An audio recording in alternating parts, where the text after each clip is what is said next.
Request.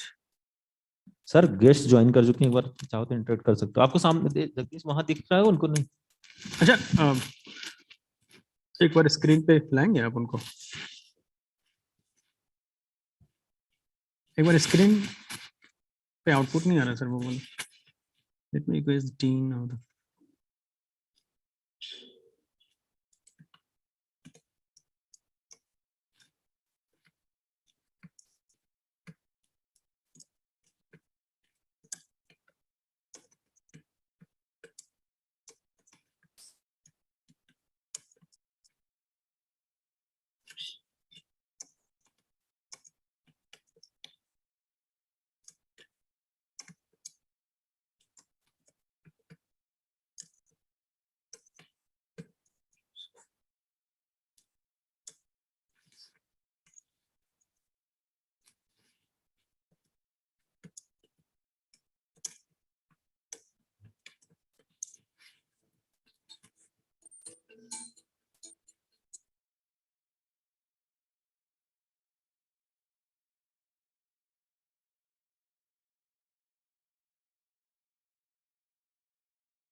Ma'am, good morning.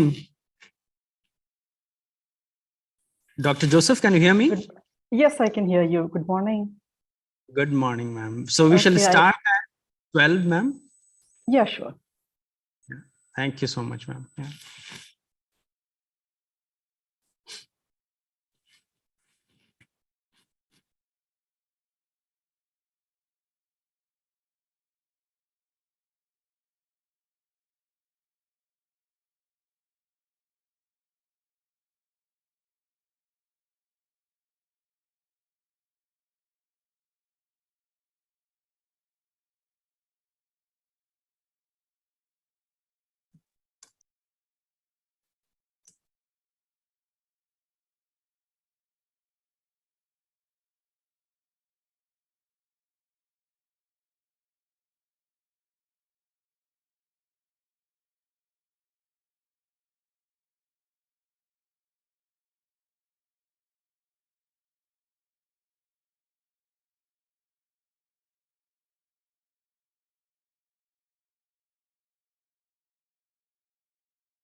Hmm?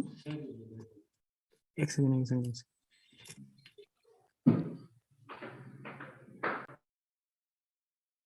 Hmm.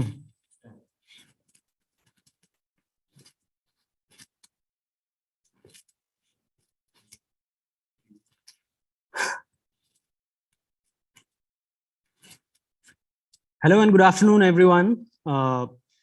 As you all know, tomorrow is 30th January, which is observed as Martyrs' Day in India, to mark the assassination of Mahatma Gandhi on 30th January in 1948.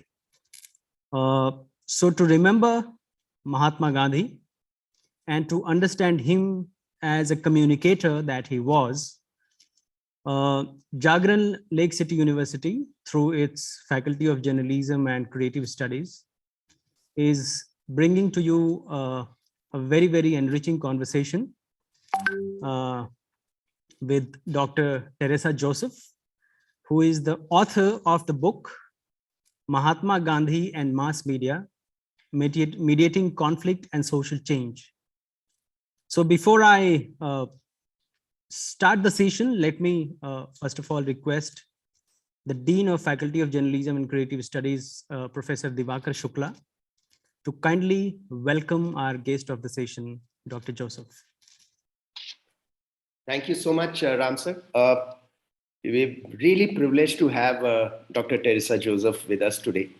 And not only in terms of because, whatever I've not been able to read the book as of now, but I have gone through some of the summaries and some of the stuff which have been, kind of put in there. And I feel that this is one of those seminal books which would open up a new way of thinking of how Mahatma Gandhi, looked at the world, not just media, but I think looked at the world in a larger context, because that's a very important part to understand. We often, in case of Mahatma Gandhi, we often miss that his worldview, his perspectives on different walks of life or different facets of life linked. It was not in isolation. And secondly, I think if I know it correctly, his views were extremely diverse. I mean, people may perceive it the way that they want to perceive it, but he was extremely diverse in terms of how he used to look at situations, looks at relationships, looked at what you call the worldview, as we often call it. So I think from that perspective, this book seems to be the most amazing and interesting book to read and to keep it in our libraries and refer to. I'm so grateful to Dr. Joseph for agreeing to do this quick session, suggested by our Vice Chancellor, sir, who would also be Dr. Joseph, maybe joining in because he's aware that we are having this session. So very honored to have you for taking out time. And I'm sure that this particular session would not only give a lot to all of us as faculty members and to our students, but would also, kind of trigger off new wave of interest in us to perceive conflict, mediation, the world that we live in today, from Mahatma Gandhi's perspective, and not just from a media, but also in a larger sense. Dr. Joseph, we, along with the journalism and media and communication design and advertising students who are present here, I'm being told that there are students from law, from public policy, international affairs, humanities, would also be joining these sessions. I'm pretty sure they'll keep on jumping it, because everybody, when we circulated this summons our university, everybody seemed to be interested. They said, can we join in? We said, of course, because this is something for everyone. So I welcome you, Dr. Joseph, to this session. And I really look forward to this session. Ramsar, you may take it forward and, go ahead on this. Thank you, ma'am. Thank you so much. Thank you so much, sir, for that warm welcome to Dr. Joseph. And you have rightly set the tone of this session by mentioning that Gandhi's view, his worldview, cut across disciplinary boundaries in academic sphere as well. So as media students, as media educators, as students of political history, we all have a lot to learn and understand from life of Mahatma Gandhi. On that note, before I invite Dr. Joseph to maybe initially reflect on the book for for a while. I would like to present to you a brief profile. Introduce her to you all. So Dr. Teresa Joseph is an associate professor in the Department of Political Science of Alfonsa College, Pala, Kerala. She is also the director of the Center for Gandhian Studies of the college. She did her postgraduate MPhil and research programs in the School of International Relations and Politics, Mahatma Gandhi University, Kottayam. Her areas of specialization include international relations, media, peace and conflict, and Gandhian studies. She has a number of publications to her credit, including 4 books and several articles in national and international journals. Her latest book is Mahatma Gandhi and Mass Media, Mediating Conflict and Social Change, published by Routledge.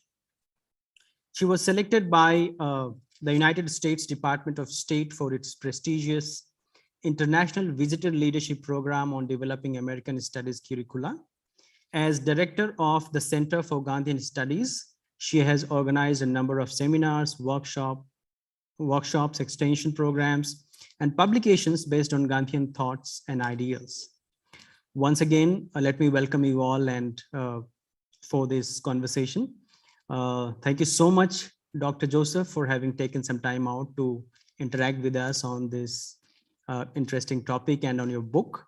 The platform is all yours. Thank you. Thank you so much. I'm quite overwhelmed with the very warm welcome that I've received here. Professor Divakar Shukla, Dean Faculty of Journalism and Creative Studies of Jagran, Lakecity University, Dr. Ram Yadav, Assistant Professor of the faculty, participants, and dear students. I'm extremely happy to share this platform with you today to speak about my book, Mahatma Gandhi and Mass Media, Mediating Conflict and Social Change. First of all, I'd like to thank Professor Divakar Shukla for the very warm letter of invitation that he sent to me, and your very warm words of introduction. And I do hope that I will be able to reach your expectations of providing an insight into not only Gandhi's views on media, but on the message of Mahatma Gandhi also. I also thank the Vice Chancellor, Professor Sandeep Shastri, and Professor Jeevan Kumar for making this program possible. So thank you all so much. So what I'll be doing is that I'll just speak as briefly as I can about the book, and then as the format shows, we'll go in for a discussion. So as I understand, we have a very interdisciplinary audience here from students from different disciplines. So I look forward to the discussion. So very briefly, before I actually talk about my book, I'd just like to give a very brief introduction as to how I actually came to writing this book. As the person who introduced me mentioned, my formal training was in international relations. My MA and PhD was in international relations. And actually, I was quite interested in, at one point of time, my younger days, actually, I wanted to become a journalist. So probably from that perspective, when I took up international relations also, I was interested in media studies. And so my, right from my MA, MPhil days, I was following the media to a certain extent.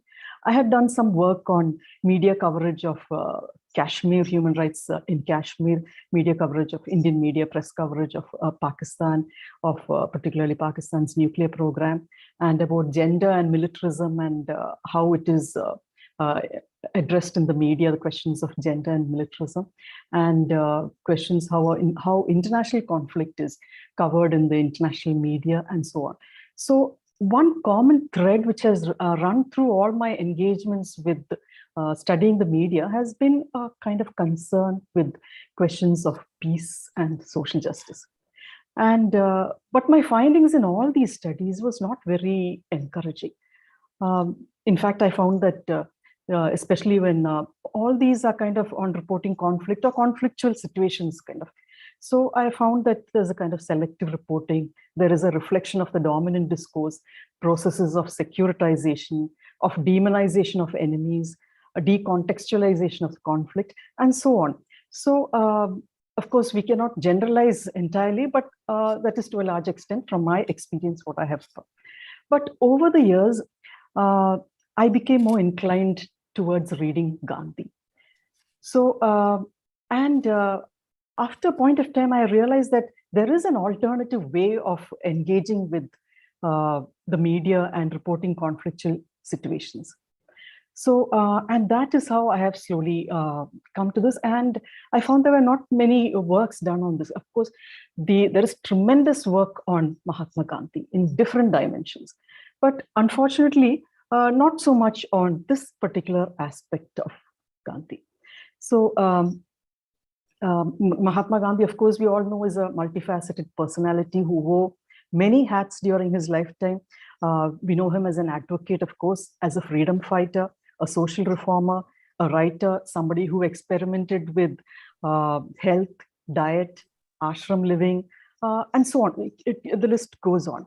But his role as a journalist or an editor or a writer to a certain extent has been covered. This is more or less neglected. And one thing I feel is that the biggest legacy that Gandhi has actually left us with, what I personally feel is that he has provided us with numerous lessons for the future. Lessons that we can draw upon in different aspects of life. We can turn to him in different contexts. And I think journalism is one such context. So my book basically discusses how Gandhi engaged with the socio-political milieu of his time, and particularly with regard to conflict and social change through the print media. So that is the focus of my book. So the narrative of the book is essentially organized around specific events in the history of the Indian community in South Africa towards the end of the 19th century, and the events in India during the first half of the 20th century. Now, we also know that the media are very much linked to the socio-cultural, political, economic, and even technological circumstances of the time. And so we need to see it in that particular context. So the then existing colonial communication strategies, the contestations of that, the socio-political circumstances of the time, as well as Gandhi's own message, particularly of truth, non-violence, and conflict resolution or conflict transformation, all provide the contextual background to understanding Gandhi's, how Gandhi engaged with the media, Gandhi's own communication strategies, and how he engaged with the media. So, when we look at it historically, just for a very brief background, we know that how empires sought to control not only territories, but also the hearts and minds of the people. And this is how they sought to sustain themselves and grow. And this was very clearly reflected in their colonial communication strategies. New communication technologies were often first acquired by the state and utilized to oppress the population. At the same time, on the other hand, we find that gaining access to communication technology enabled the people to oppose the power of the colonial state. So colonial communication strategies and contestations of the same were reflections of these tendencies. So by the early 19th century, we can see that Britain had become a major communication media power, as well as a prominent or a predominant imperial power. And both these actually sustained and reinforced each other. Being a communication media power and a colonial power reinforced each other. So on the one hand, we have the empire attempting to control the press through various methods, overt and covert. And on the other hand, we find the building up of alternative modes of communication. And this was an essential part of the struggle against imperial power. So it was in this background, in this particular point of time, that Mahatma Gandhi actually entered the world of mass communication. Now, it is actually quite interesting to see that at a time when, of course, the internet did not exist, or the mass media as we know of it today did not exist, but Gandhi was able to attract international attention. His worldwide appeal was possible not only because of the issues that he took up or the message that he had to convey, but also because of the manner in which he tried to convey his message. So Gandhi used various means of media of mass communication to convey his message. We are all aware of his symbolic, symbols that he used to convey his message, whether it be his padayatras, his walking, his fasts, his silence, satyagrahas, salt, his physicality, the language, food habits, all that. He used different various symbols. We also know of his oratorical practices, and what we are concerned here with is, of course, his writing expertise. And for the benefit of the students, I just also like to point out here that when we talk about his communication, the amount that he has communicated, the government of India has brought out the collected works of Mahatma Gandhi, which consists of 100 volumes. 2-3 volumes are the index and so on. But the rest of it, each volume runs into 500 pages. So 500 into approximately 100. That is the extent that Mahatma Gandhi has communicated to the world. Of course, it includes his interviews, his speeches, and his enormous amount of writings. So there's a whole treasure out there for us to study. So now coming to his foray into journalism as such, Gandhi's first entry into journalism was actually when he was a student in London, studying in London.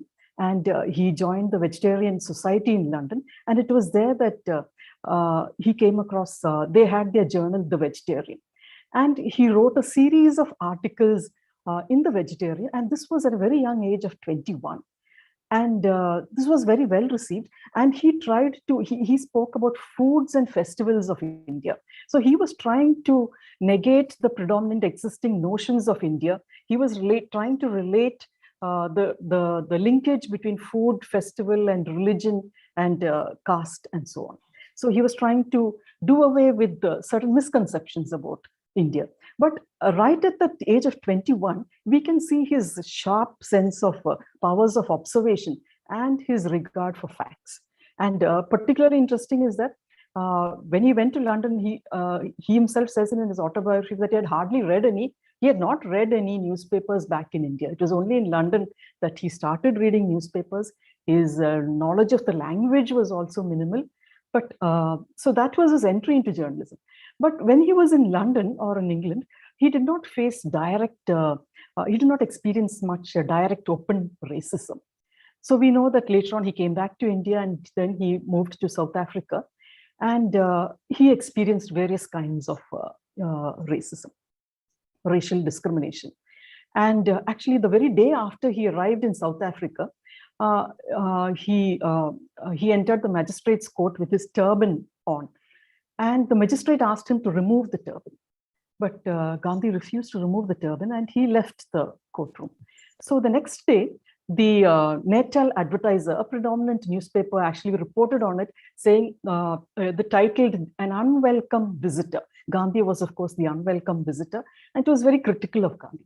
Now, Gandhi immediately responded. He wrote a letter to the editor and explaining that the same way as it is the culture of the European community to remove their hats or their headdress as a mark of respect, in the same way, in India, as a sign of respect, we keep our headdresses on. I mean, that was at that point of time. So Gandhi explained his position, and that was actually, that letter was printed on the 4th day after his arrival in South Africa.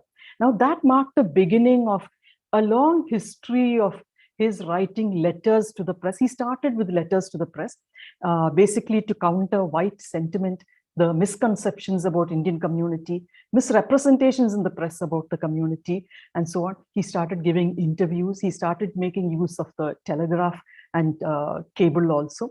And slowly, from writing letters, he started writing regularly in local newspapers. And he also began to generate interest in international newspapers like the Times of London and the New York Times. And back home in India, British-owned newspapers like the Times of India and the Statesman. And soon he became the Durban, Johannesburg, and South African correspondent of Dadabhai Naoroji's journal, India. So here also, his main concern was about addressing the grievances of Indian community in South Africa.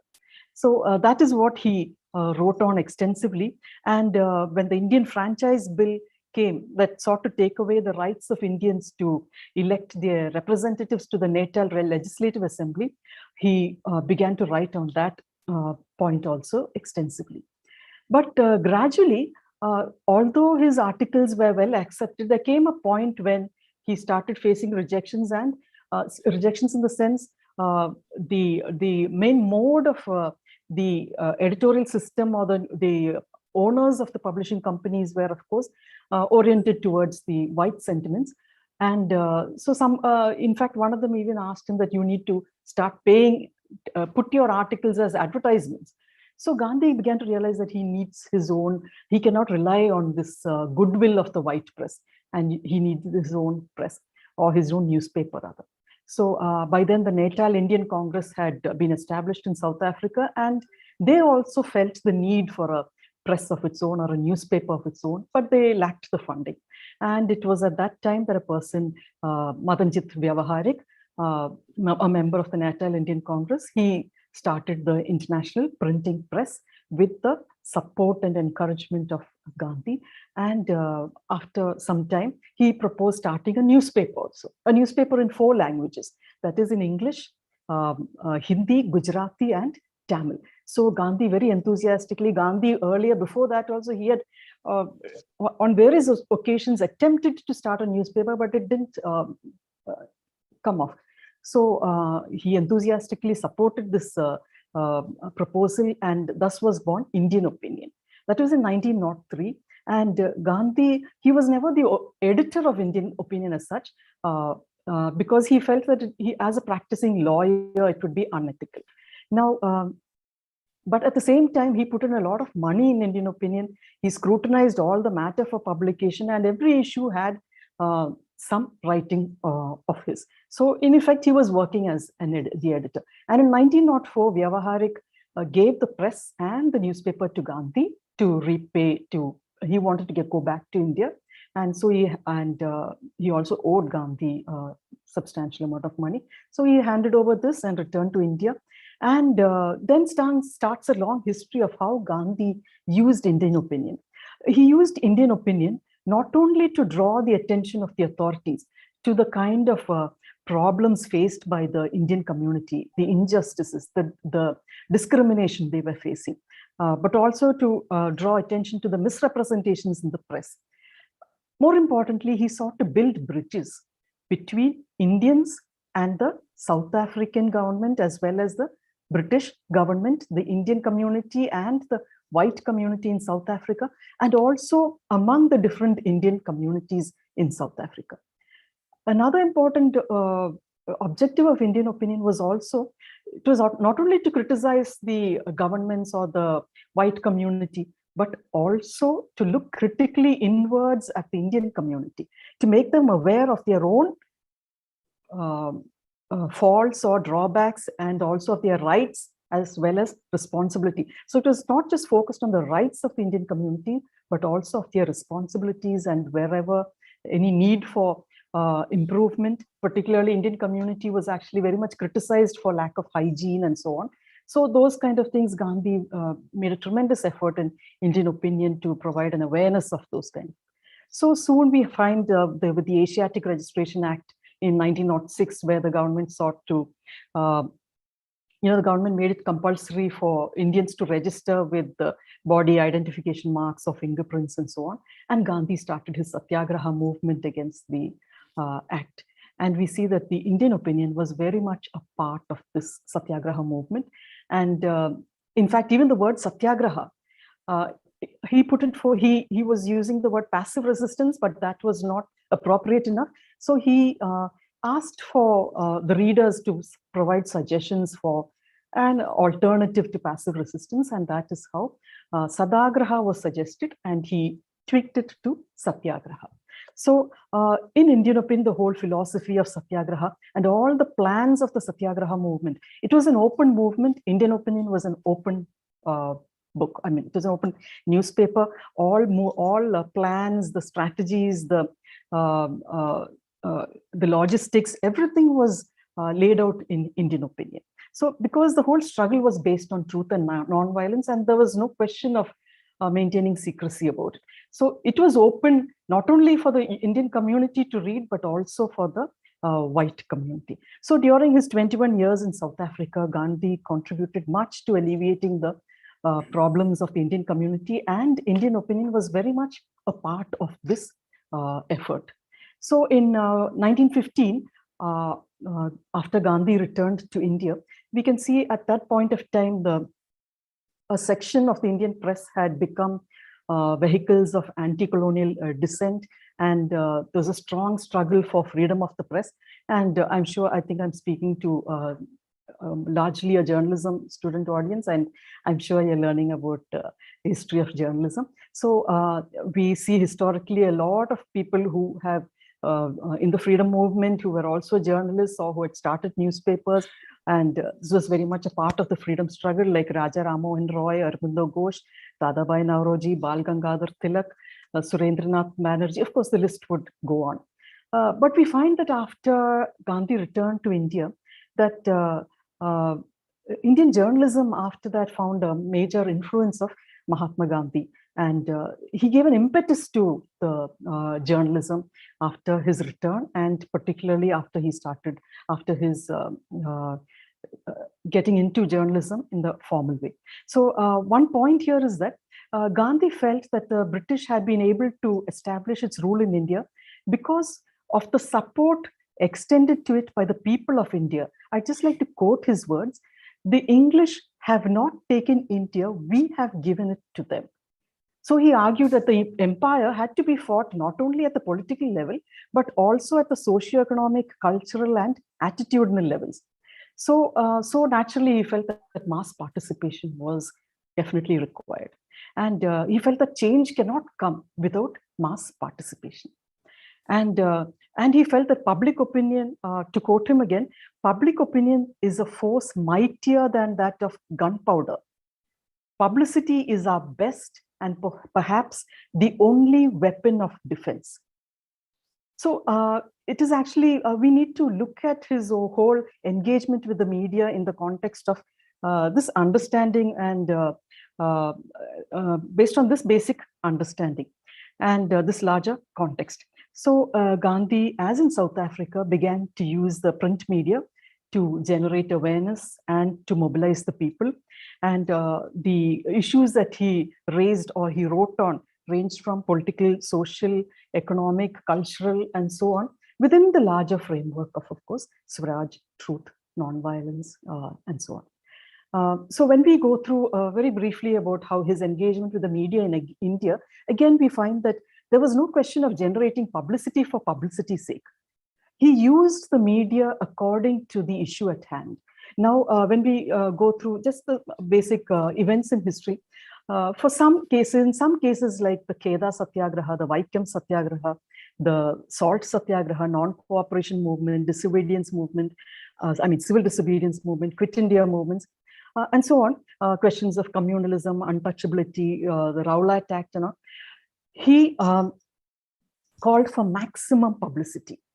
And he attempted to generate maximum publicity. But in the case of other issues like the Champaran Satyagraha, the Ahmedabad mill workers strike, or discussions with viceroys, he preferred to be discreet. In fact, he used to ask the press to keep away from these particular situations. So he made a very cautious use of the press. And he was very critical of media conjectures. He did not like the media to be assuming things without facts. Now, in 1919, the editor of the Bombay Chronicle, which was supportive of the Indian struggle for independence and so on, he was deported, and Gandhi was asked by the owners to take over editorship of the newspaper. That newspaper was again banned, and he was asked to take over editorship of Young India, so which was also owned by them. And at the same time, the owners of Navajivan Ane Satya also asked him to take over editorship of the paper, and he agreed to that. He, in fact, happily agreed to that with some caution, of course. And he took over the editorship of both newspapers. Navajivan, he renamed the paper as Navajivan. And Navajivan was targeted the Gujarati audience, whereas Young India was to a much larger, was an English newspaper targeting a much larger audience. But both the papers became his vehicles to contest the colonial system and also to disseminate his ideals of an ideal society or a new India. Now, we know that in 1922, Gandhi was arrested on charges of sedition for 3 articles that he had written in Young India. So he was also, he felt that we had to say what we had to say, but in a way that needs to be said.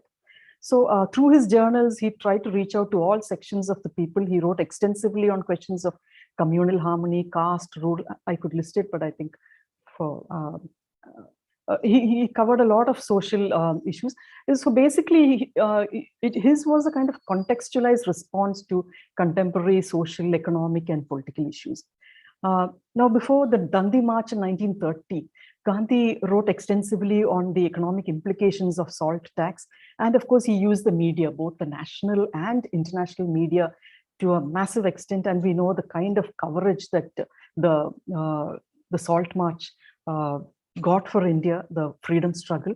And again, in 1930, also, we saw the Indian Press Ordinance Act, and which brought, the government brought a lot of restrictions, further censorship, securities to be furnished, and so on. But Gandhi felt it was better to suspend his newspapers. He suspended Young India and Navajivan, but he continued to bring them out in cyclostyled form.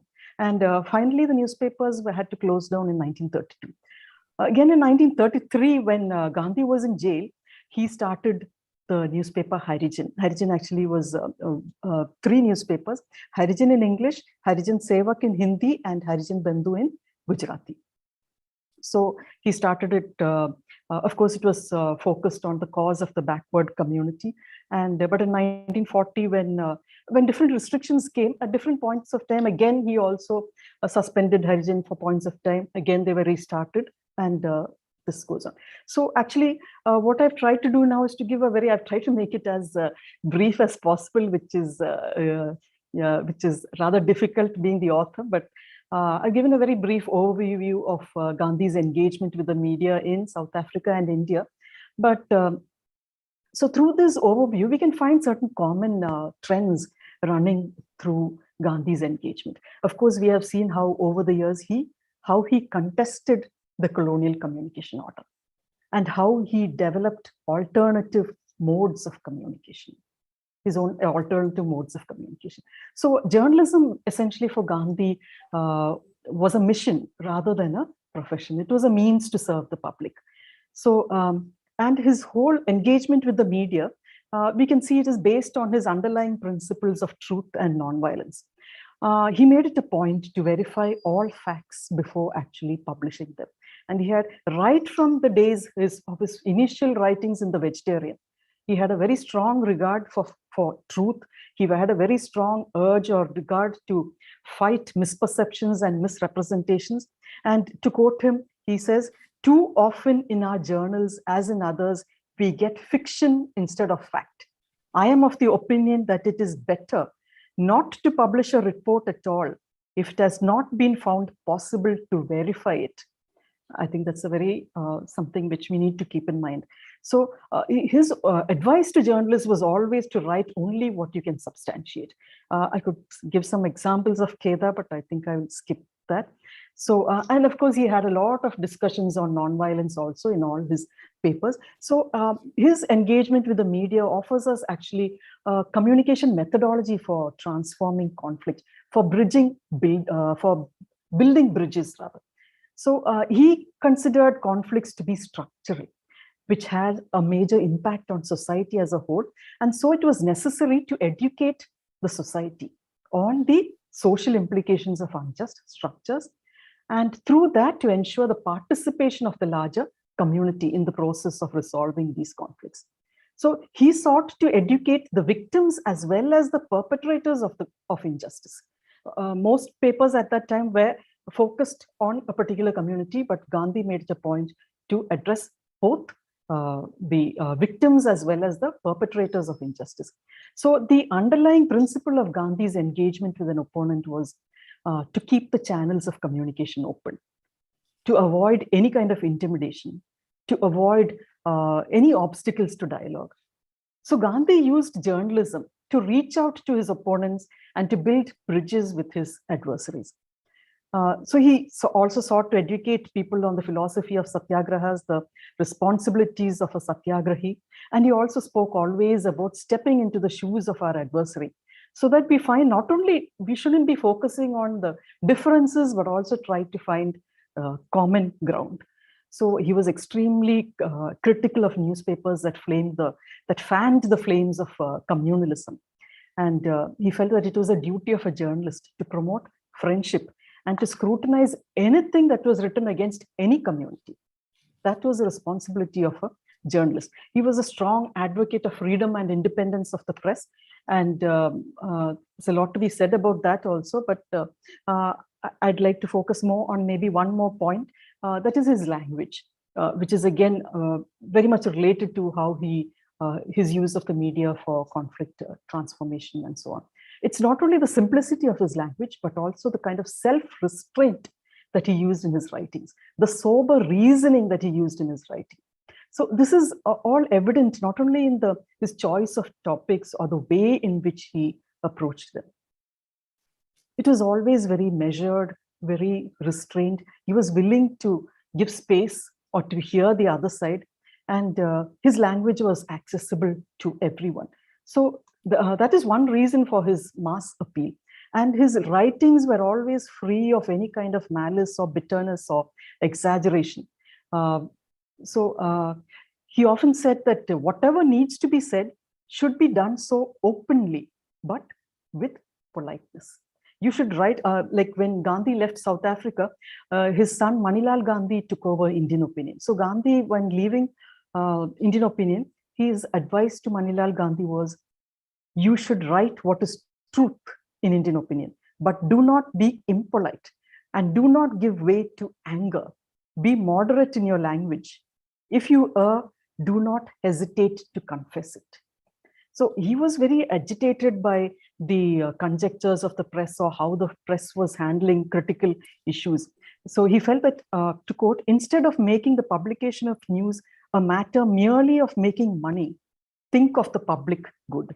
So on occasion, he has talked about the newspaper man being a walking plague of banning newspapers, and so on. He has gone to that extent.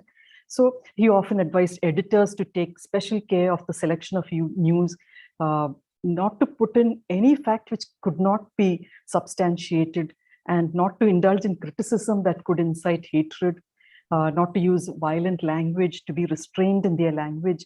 And the people who worked with Gandhi in his newspapers, they say that they learned precision, the purity of language, openness towards the opponent, and the ability to express ideas in polite but firm language from Gandhi.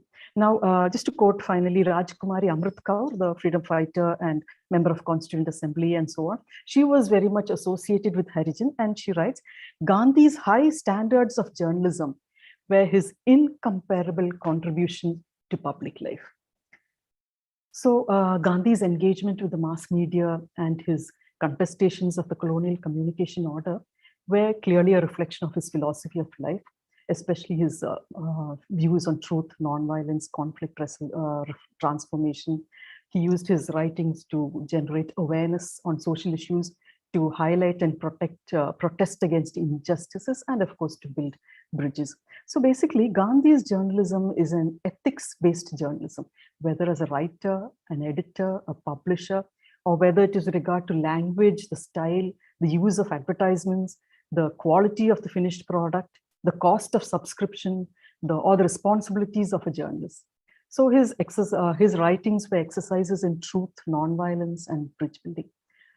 He believed that journalism was a means to serve the public, a tool to protest against injustice, and most importantly, it is a medium to unite the people.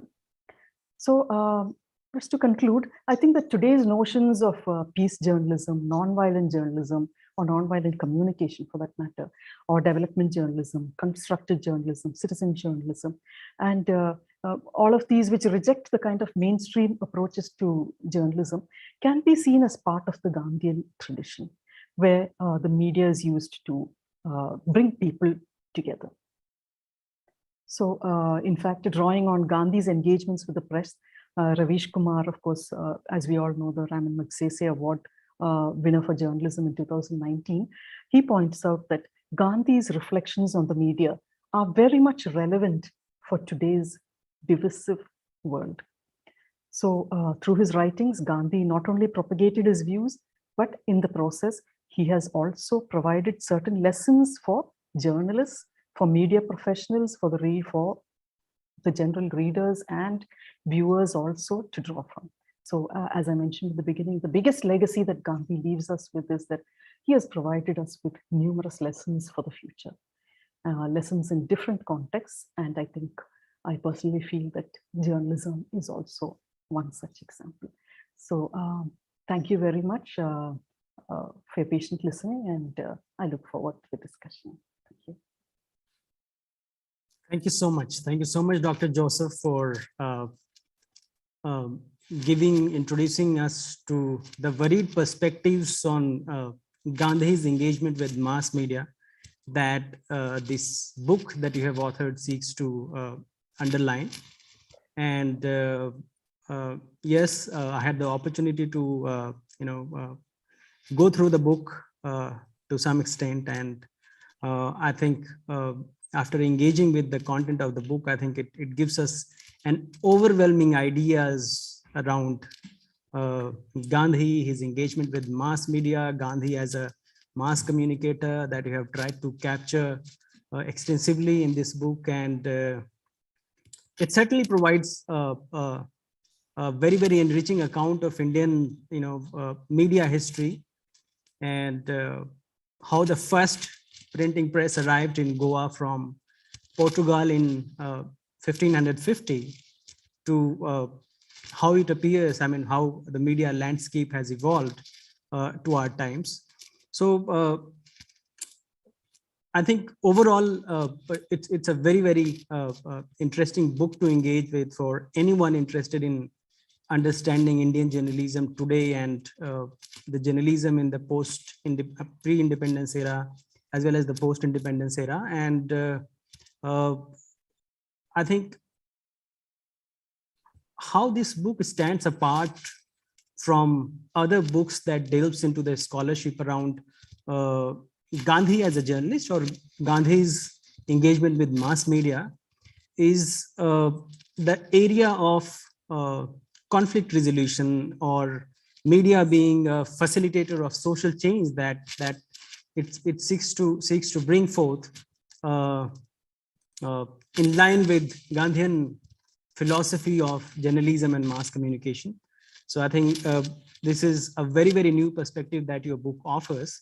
So on that note, Dr. Joseph, you also talked about some of the concerns that's there in contemporary media landscape that we are able to identify, and your mention of Ravish Kumar about what news media can learn from Gandhian journalism today. Dr. Joseph, if we closely examine the media space today in our country, we see that there is a visible polarization within the segments of media itself.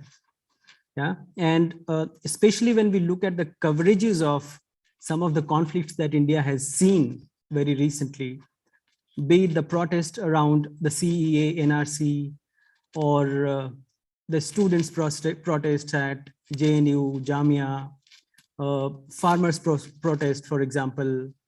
Very recently, we all have seen the protest by the students in Bihar, demanding the government to conduct all the competitive examinations in timely manner, and government's inactions around all those protests. I think those polarizations among the media factions itself is very, very visible. So do you think, Dr. Joseph, that Indian journalism sphere space could draw some important perspective from what Gandhi offered through his journalistic practice and become what you call the platforms or the catalysts of playing a role of a communicator to facilitate a constructive dialogue between the conflicting parties and show them those positive perspectives of engaging together with each other in a constructive way?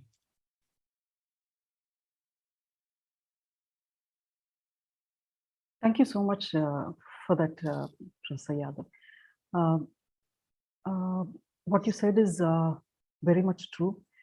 Today's media gives us a lot of concern, reasons for concern, particularly all those instances that you mentioned. It was very, very evident. The polarization in the media was very, very evident. And it makes us all anxious because the polarization in the media is actually leading to a polarization in society also, an increasing polarization in society. So definitely, what I personally feel is today more than ever, the need to draw from Gandhi's lessons, from Gandhi's journalistic practices, or how he engaged with the media could not be more relevant than ever before. In fact, I'm personally from the political science and international relations background. And after writing this book, and I am particularly thrilled to be speaking to an audience of journalism students and journalism faculty and department, because this actually is adding more meaning to just writing a book. Like, I don't know how much it's going to actually come through, but I do hope that I'm able to convey something to the budding journalists, to the young journalist students who are possibly listening to this program. So if I'm in any way able to contribute to that by just providing them with some insights of how Gandhi handled the media, how he made use of the media. And I think you have read the book. I think I tried to reduce it to the maximum based on the time constraints, but I think this will be the problem with most authors. I mean, somebody else would probably be able to make it shorter, but there are so many instances where we can actually look into of how he used the media. At one point, I did mention, like, it was not like today we have publicity for publicity's sake, for ratings, for sensationalism, all that. For Gandhi, it was not that. So like some issues he highlighted to the maximum, whereas some he tried to keep the media away from it. Like Champaran, he wanted the media to be away from it because it was such a sensitive issue. Ahmedabad mill workers strike, he felt it was a point struggle between the mill workers and the owners. Media did not need to comment it. Discussions with viceroys, sensitive.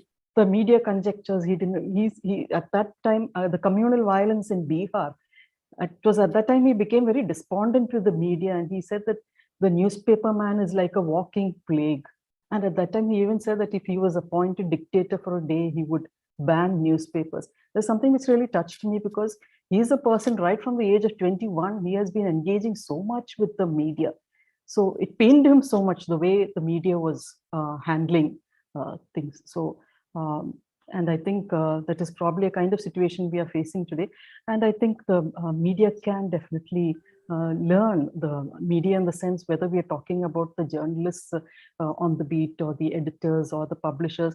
I didn't go into Gandhi's role as a publisher, also his views on advertising, his views on copyright, all that. There's a lot we can draw from Gandhi.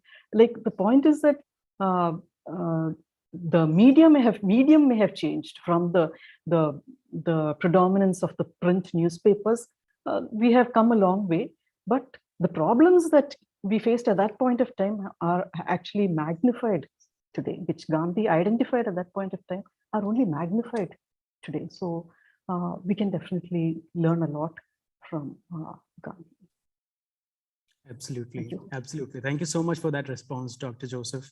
When I was looking at when I was reading the preface of the book, Dr. Joseph, you have talked about media capitalism, although the reference in the book is in the context of print media that leads to the creation of languages of power.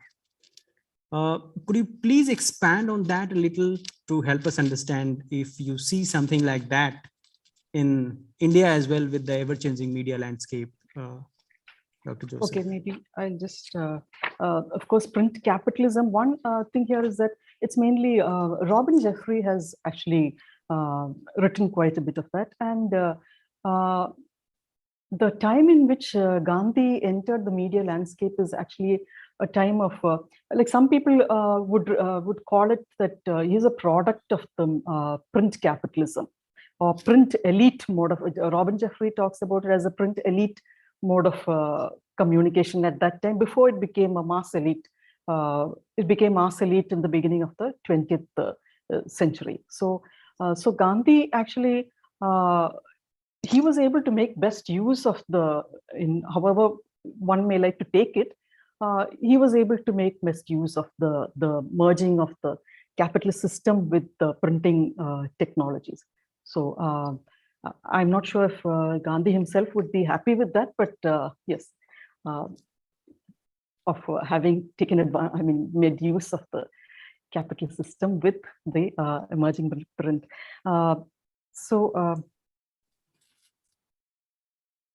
So what I say in the book is print capitalism created languages of power and made it possible for rapidly growing numbers of people to think about themselves and to relate to others in profoundly new ways. So that is largely in the context of Benedict Anderson's imagined book, Imagined Communities, where he talks about the print media creating the public sphere and creating imagined communities, imagined communities. Yeah, thank you, Dr. Joseph. You also mentioned that your engagement with mass media started when the discourses around need for new world information and communication order were catching up, and the inadequacies in the global systems that were apparent. So do those inadequacies seem to be diminishing today, Dr. Joseph, or you think they still loom large? To a certain extent, they are diminishing now. When I was discussing the new international information order, this was in the early 90s. That's a pretty long time ago. So that was my initial engagement with the media. Media in the larger sense, of course. Right. I wouldn't say it's diminishing in, of course, with the emergence of the internet and digital technologies, of course, the gap is diminishing. But at the same time, the whole question of the digital divide is something which definitely still exists. So even though, even earlier when I said that the media has changed, but the problems of the media continue, to a certain extent, with the emergence of the internet and digital capitalism, digital technologies, etc., we see there are a lot of advantages and so on. But one of the problems is from a Gandhian perspective, Gandhi would have tried to address that question of the digital divide. I think we as teachers would probably be able to. I think we all probably felt it really much more during the lockdown days when we were all forced to go online. And we unfortunately, or rather it was rather painful to see that there were students who did not have a smartphone or who had never accessed the internet and were not equipped to, it was not a level playing field. So, so I wouldn't say that the gap has been bridged. It's not, of course, the same as the 1990s. Definitely, the media ecosystem has definitely changed, but there is definitely continues to be a gap at the international as well as within societies. True, correct. Dr. Joseph, let me go back to journalism in the pre-independence era. especially Gandhi's journalism. As a media educator, as a faculty of the Department of Media Education, on the face of it, it appears that Gandhi's journalism was to mobilize the Indian community and help them, unite together to fight against the British colonial rule. Some even say that a person like Gandhi, who is one of the biggest proponents of peace and non-violence that the world has seen, at one point of time during the India's struggle, goes on to call upon his countrymen to something like karo amaro, do or die. So my question to you, Dr. Joseph, is that in Gandhi's mission-driven journalism, where do you locate those elements of peace journalism, which you also deal with in your book, that talks at length about this notion of peace journalism vis-a-vis war journalism that has been one of the areas of journalism that we have seen? Okay, thank you for that. Okay, you've taken a specific point of argument about the do or die. Of course, there are, if you talk about some kind of inconsistency, as people say, of Gandhi's positions, of having tried to recruit, even a lot of other instances, like of having tried to recruit people during the First World War for the British Army, and a whole lot of instances like that. But of course, we have to see it. These things were done in a particular context of history. These positions were taken at a particular context in history. Now, when you talk about peace journalism, particularly when you talk about, when we go back to Galtung's perspective, or of course, a host of others, when they talk about taking the high road to journalism rather than the low road, the high road would be to use the media to bring people together. And I feel that the kind of peace journalism that Galtung talks about is precisely the kind of journalism that Gandhi was talking about decades ago. What is happening today is in conflict is that we are focusing on the conflict.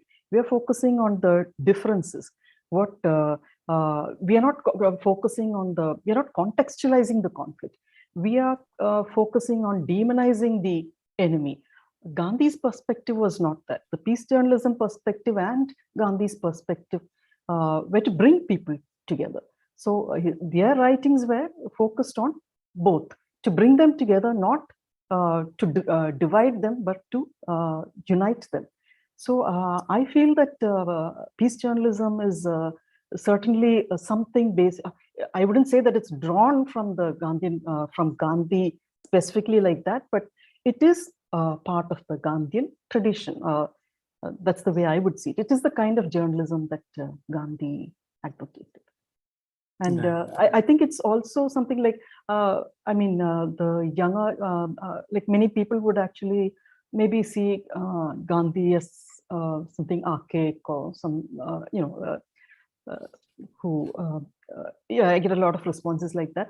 But when you talk about these trends in journalism, more recent trends in journalism, a lot of these are actually part of the Gandhian tradition.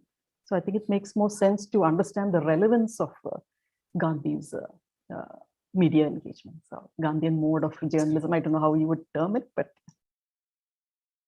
absolutely. No, thank you so much for responding to that question so well, Dr. Joseph. I have a lot of questions, plus I'm getting a lot of questions from the students as well. So I would maybe invite students to ask their questions directly. We have our undergraduate student, Sanchit Srivastav, who wants to ask you a question, and he is insisting me that he wants to ask the question directly to you. So Sanchit, please go ahead and ask your question. Good afternoon, ma'am. First of all, I would like to say thank you to you for this insightful session. Ma'am, as with respect to the journalism, As we know that Mahatma Gandhi didn't take advertisements when he was running the newspapers.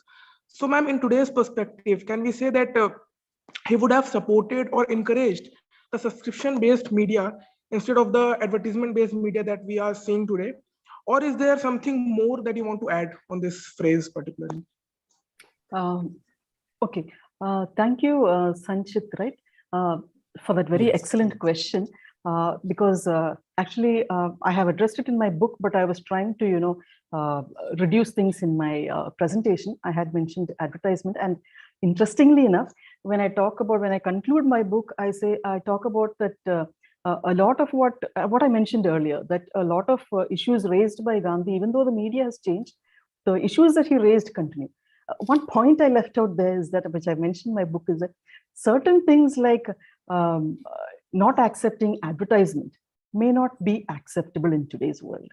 I agree with you on that, but at the same time, it may not be acceptable to most people because, of course, the point is that profit making it's not only profit making. The paper or the medium needs to survive, also needs to be able to sustain itself. So in that particular context, I also have my doubts, but again, the whole point is that throughout his engagements with the media, we can see that at every point, like he has attempted to find his own way of responding to the situations. Now, responding to the colonial suppression of the media, whether it is by censorship or securities or so on.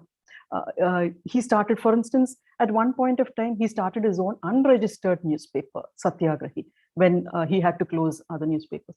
So, or when he was ready to close down his own newspapers, or when he courted arrest, he knew he was going to get arrested, or when he started his own newspapers to put across his message in a better way. So one thing I feel is that when you look at it in a broader context, Gandhi may have found another alternative to address the situation. One important point is that he brought about alternative modes of communication to address the point, the issue at hand.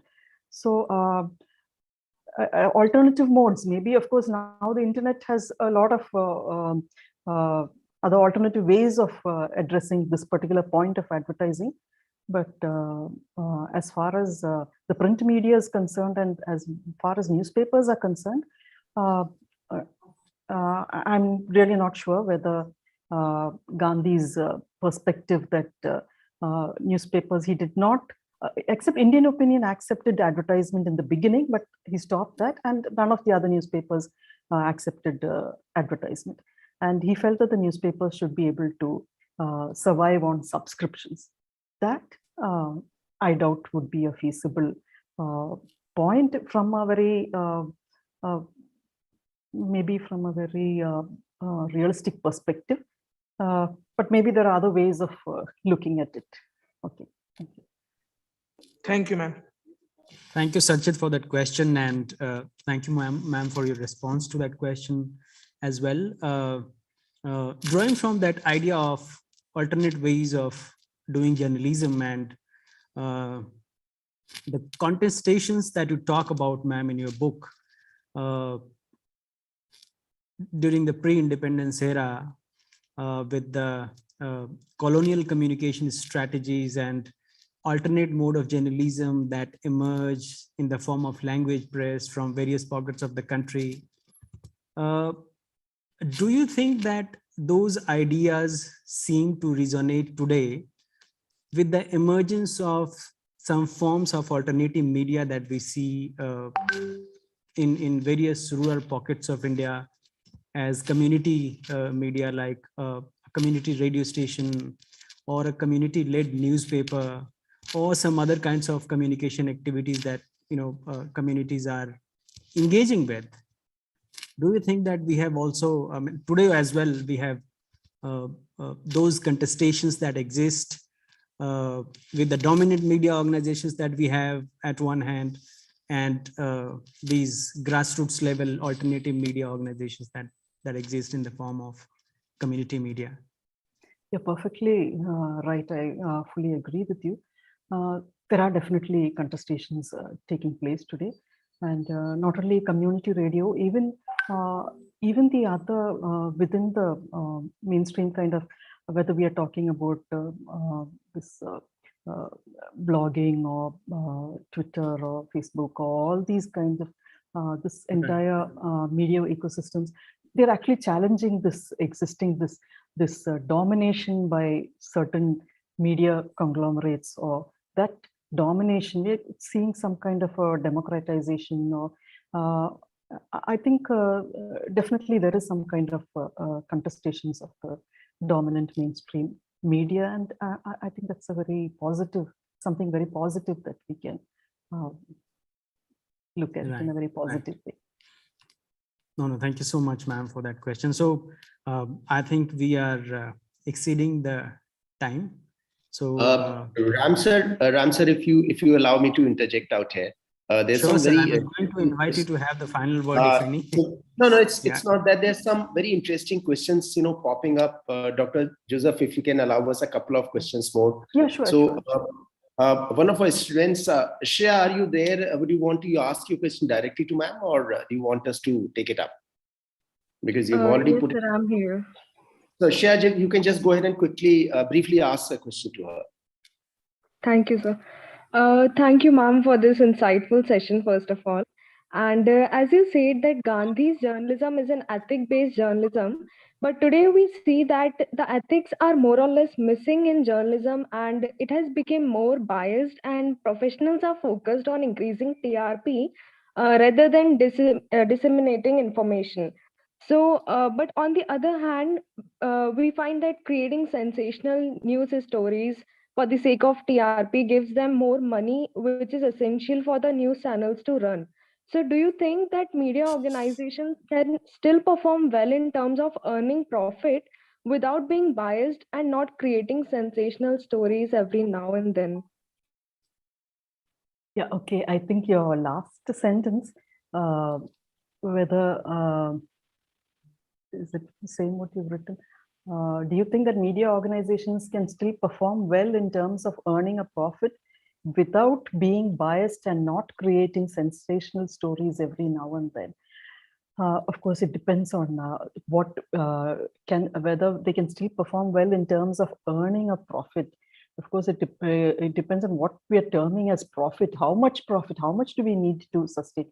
And do we need to sustain ourselves? Do channels, the media organizations need to sustain themselves by being biased, by creating sensational stories? I don't think so. I mean, like in one way it would seem idealistic, but when I think about it, I actually see a lot of journalists around me. I do see media houses which are focused on, which are based on some kind of ethics. So I would like to say that it is possible to sustain media houses without going in for sensationalism and earning a profit. Now, in this context, I'd just like to go back to Gandhi's perspective on this. What he says is that like he was a strong advocate of, in the context of freedom of the speech and press and so on, he totally disagreed with any kind of censorship or restrictions by the government. External restrictions he was very much against. He was prepared to shut down his newspapers rather than concede to those restrictions. But at the same time, he was okay with some kind of internal checks on the media. Like he was talking about some journalists association or media association bringing about some kind of checks so that the media does not get out of hand, that it functions ethically. Now, at the same time, he also says he gives a lot of importance to the reader. So he says that he actually says that the reader is in fact more important than the publisher or the editor. So that it is the responsibility of the reader to actually whether you encourage a publication or not. So he does not believe in external censorship or restrictions, but readers, you can either promote a publication or you can actually bring a publication to and a publication. Of course, he was talking about print media at that point of time. You can bring a publication to an end. So that is the kind of how Gandhi felt that ethical principles of the media can be sustained by the reader, or today we can say by the reader or the viewer. So if we also have a responsibility, each one of us, if we are going to keep watching the channels of buying the newspapers or magazines which are being sensational, which are being biased, that's going to, we are leading the media on a different track. Of course, it's not entirely our responsibility. I'm talking about just one aspect of it. But as Gandhi says, it is also our responsibility. I hope, Shreya, I've been able to, that's... Yes, ma'am. Thank you. I got it. Also, Dr. Joseph, there's a student who has, Dipanshi, you have asked a question on how Gandhi's methods of communication were able to address the socio-political dynamics. What I would respond, actually jumping on that is that please read ma'am's book. I think all of you should read this book. It will be available in our library very soon. And then we can definitely, between the faculty and all of us, we can also look at your question. But Dr. Joseph, just allow me, there's a question which has popped up on the chat box from one of our colleagues, one of our faculty member colleagues, who was with us earlier. She says that, this is Dr. Ranu Thomas, she says, since Gandhi and Gandhian philosophy has huge relevance to almost all walks of life, how did you keep content of your book focused, meeting with this defined objective? Does your book unravel that? How was Mahatma Gandhi able to keep his media or medium people-centric to voice public dissent through movements? I mean, so how have you been able to, keep a focus on and the objective of the core focus of this particular book when Mahatma Gandhi is so relevant to all walks of life, actually? Yeah. Yes, that's a very good question, because that is rather difficult. But it's probably the way in which the reason why I actually got interested in this topic itself. As I mentioned, I was basically from international relations, and since I was focusing on particularly conflict, so on how the media addresses questions of conflict.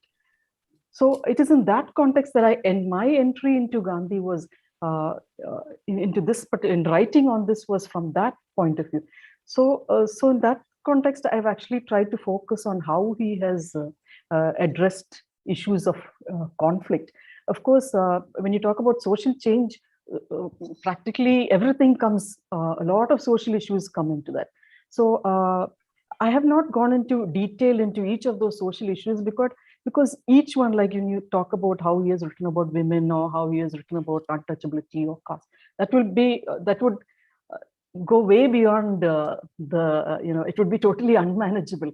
So as you said, he has covered tremendous ground, and it would be really impossible to to discuss on everything that he has written. So my focus has been essentially on how he has addressed, how he used the media to address conflictual situations. So that's a very nicely responded, ma'am. In fact, my mind went back because initially when you were speaking to us about the book, you did talk about this mediation part of it and the way that Gandhiji used different very smart ways of actually connecting with the people, and then utilizing this underpinning of persuasion into the right thing. And as we all know, one of the key tenets of mediation is that, and this is really what Mahatma Gandhi, and I believe that Karl Marx also thought the same, is to actually make sure that the sufferers or the weaker sections were able to understand what their position was, because that was the best way of actually bringing them up, and then maybe getting them on the same level too for mediation of any social conflicts. So in that sense, ma'am, I feel that Gandhiji's perspective on empowerment, or the empowerment itself, was a very critical tool of this mediation process, or this conflict resolution, as you talked about. So it's phenomenal. More you hear about Mahatma Gandhi and his perspectives, I mean, there's so much more to unravel. I mean, it's amazing. It's really amazing, as Ramsa said.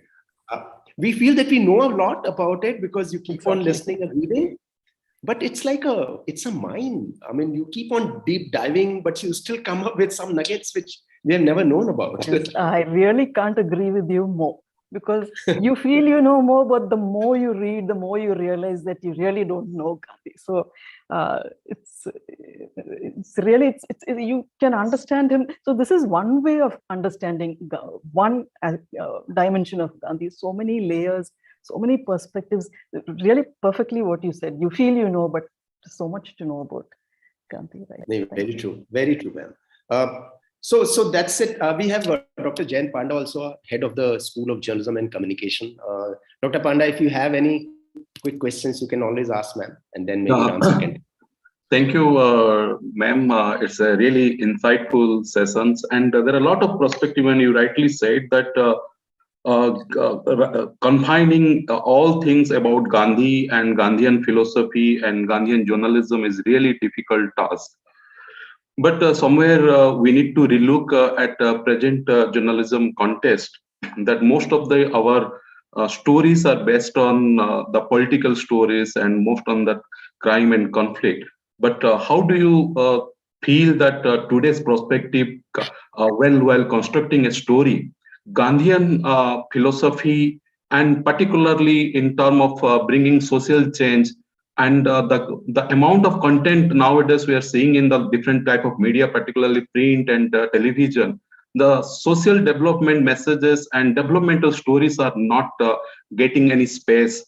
So in that context, how do you think that today's journalists, particularly the budding journalists, they need to relook at the storytelling format? Yes, that's very true. We need to relook the storytelling format. Actually, when you were speaking, I'm kind of I'm thinking of P. Sainath, the kind of journalism that he advocates, and I really love his book. Who loves a good drought? I hope I got the name Everybody right. I have Loves the a book Good with Drought. me. Oh, right. Okay, everybody loves. Okay, I'm sorry. Yeah, that's Everybody Loves a Good Drought. That's a wonderful book, and I would suggest that all students read the book. So one thing is that it's not like there's nobody covering development issues and all. Like I'm from Kerala. I see a lot of people writing on development issues, focusing on development issues.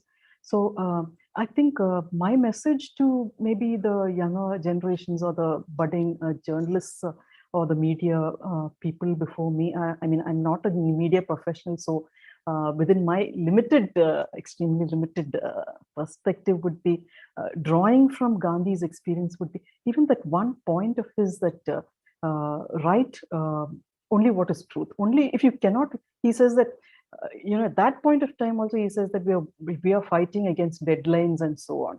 So you remember, he's talking about decades ago. But he says, even then, he accepts that. But even then, make sure that do not publish anything that you cannot verify, that you have not verified. So I would suggest that every story you pick up, it should be based on facts. It should be based on truth. And it should be based on bringing people together. It should not be focused on dividing people, but on uniting people. If you put it in a nutshell, that is what is the benefit for society? It should not be just sensationalism, but yes, because Gandhi felt that if you sensationalism or exaggeration, he felt was actually negating the actual story. I hope that answers your question. You rightly said, ma'am, that we need to relook again, and we need to wander upon the Gandhian philosophies, and we need to practice it more and more. Right. Thank you so much, ma'am. It's really insightful. Thank you. Can I just add one more point to that? Please. One more point that students can look into is how to write it. Now, Gandhi was very clear. You have to say what you have to say. He spoke very strongly. He was arrested on charges of sedition, you should remember. So you have to say what you have to say based on truth. But the point is, there is a way of writing. So that's what he talks about, self-restraint, and sober reasoning without exaggerations and sensationalism. And so on. Thank you. Thank you so much, ma'am. Thank you. So I think I have one last question, ma'am. I'll take this privilege of being the moderator to have the last question. So, ma'am, actually, we all know that environmental concerns, the issues of sustainability are one of the biggest concerns of our times. And, people all over the world, I mean, people who are engaging with the issues of environment, climate change, sustainability. When Sage publishes a book on 50 greatest environmental thinkers of the world, they consider Gandhi as one of them. Ramchandra Guha says that Gandhi speaks to us after his death even more. So much so that, when Chipko Andolan happened in Himalayan region of Uttarakhand, and when the women of Garhwal region fought for protecting their forest, the civil society working in the area of environmental said that it was the ghost of Gandhi that saved the Himalayas. So on that note, Dr. Joseph, what do you think journalism, especially environmental journalism or environmental communication, can borrow from the life of Mahatma Gandhi, who said that, my life is my message. And like everything that you have mentioned in your talk and things that you mention in your book, his writings, his speeches, public conduct, fasts, protests, satyagraha, gait, physicality, everything communicates for him. So do you think the area of environmental journalism could be one of the important segment of journalism, can borrow a lot considering the world that we are living in today? Yes. See, one thing about Gandhi is that when you spoke about the Chipko, different movements of having drawn from Gandhi, it was not only about being my life is my message, is not only about the message that he communicated through his life, but also if you look at his writings, again, we should remember he was writing in the first half of the 20th century. But even then, the enormous amount of writings on environmentalism, on environmental issues, I think definitely environmental journalism can definitely draw from Gandhi, and not only from his life, but also from his writings. Thank you so much, ma'am. I think there couldn't have been a better way to engage with Gandhian philosophy than interacting with you as we observe Martyrs' Day tomorrow, ma'am. And I think the book is a very, very interesting account of Indian press history, media history. And for those who want to understand journalism history in India from Gandhian perspective, Divakar sir, may I request you to maybe propose the vote of thanks and close it. I would request my colleague Dr. Panda to do so because I had a good chance of welcoming ma'am to this session, and I have Dr. Panda with me. So, sir, may I request you to propose a, and sir, one more thing, Ram sir, before we close, my request would be if everybody should put their videos on, I can take some good shots. It's such a good occasion to have ma'am with amongst us. So I think that's required for me. So once Dr. Panda is able to propose a vote of thanks. Thank you, Divakar sir, for giving me such opportunities. And always it's been difficult to deliver a vote of thanks, but it's been a privilege, it's been an honor, and particularly, ma'am, that the contribution she has made in terms of igniting our own spirit and lined up with Gandhian philosophies. And it is a milestone in the history, particularly in that Gandhian philosophy in evoking interest. So on behalf of the Jagran Lakecity universities, particularly Faculty of Journalism and Creative Studies, Jagran School of Journalism and Communications. We would like to give you heartfelt thanks, ma'am, for your times. And on behalf of all our students, this session is very, very insightful. It's developed a lot of perspective, and it's compelled us to rethink about our own approaches.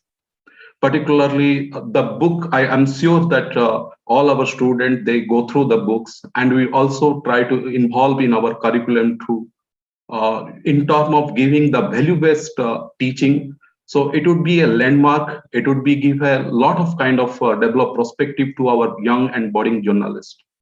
So entirely on the behalf of the faculty, student, teaching community, and entirely from our university management, we would like to thank you, ma'am, for bringing those perspectives, those insights. And I have no words to say that the entirely time we spent with you is really valuable for us. And we thank you so much for your time, ma'am. And probably I felt honored to deliver vote of thanks, ma'am. And on behalf of all our students, our faculties, and university management, we give you our heartfelt thanks. And we wish you that whenever you find times, please visit our campus. And we'd like to have a direct interactions with you. Right? Being an author, I understand how difficult for you to entirely confine all the things in a particular single books or with few chapters. And I clearly imagine, but certainly it's a tremendous effect you have created. And this book is create its own kind of position in terms of whatever the Gandhian philosophy you have narrated. Thank you so much, ma'am. Thank you so much. Thank you, sir. Thank you, ma'am. Thank you, everyone. May I please request everyone to put on their videos, if you can? All of you quickly, so that we can.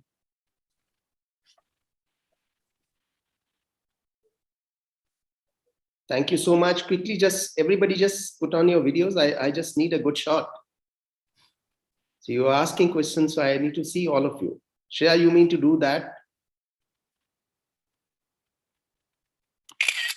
Just give me a second more, please.